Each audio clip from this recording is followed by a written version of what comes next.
As we continue to think about introductions, we're going to take a look at an introduction from a student essay that appears on page 437 of your Writer's Presence textbook. So this essay is by a student named Maddie, a former student named Maddie Perello. And her work was republished in your textbook.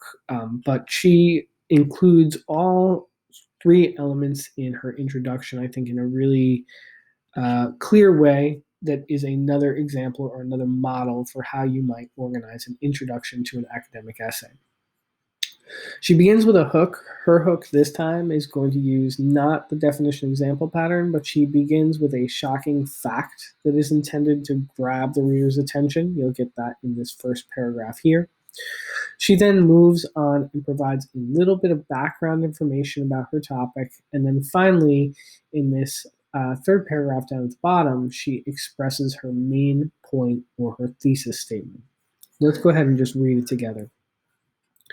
Human use of natural resources, coal, oil, and gas, could melt all the ice on the planet in as little as 5,000 years, according to National Geographic's interactive Rising Sea Levels map.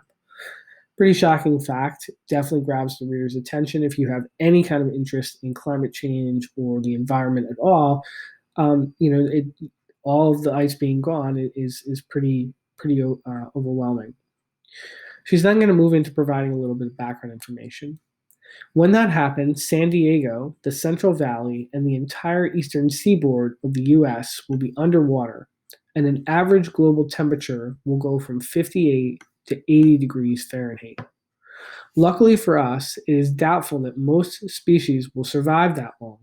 Anyway, as a National Geographic article by Nadia Drake estimates, as many as 3/4 of animal species could be extinct within the next several human lifetimes.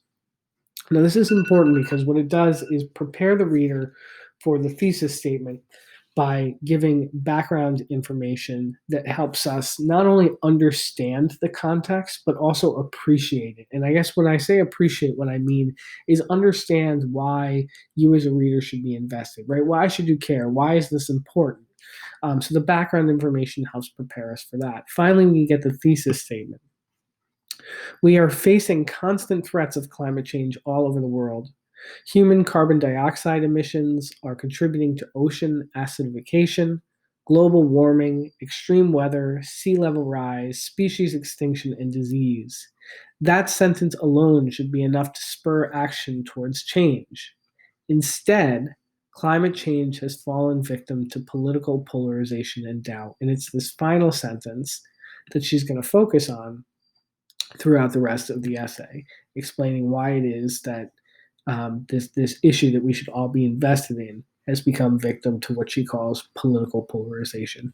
So again, another example of an introduction that is including a hook, some background information, and then a nice clear thesis.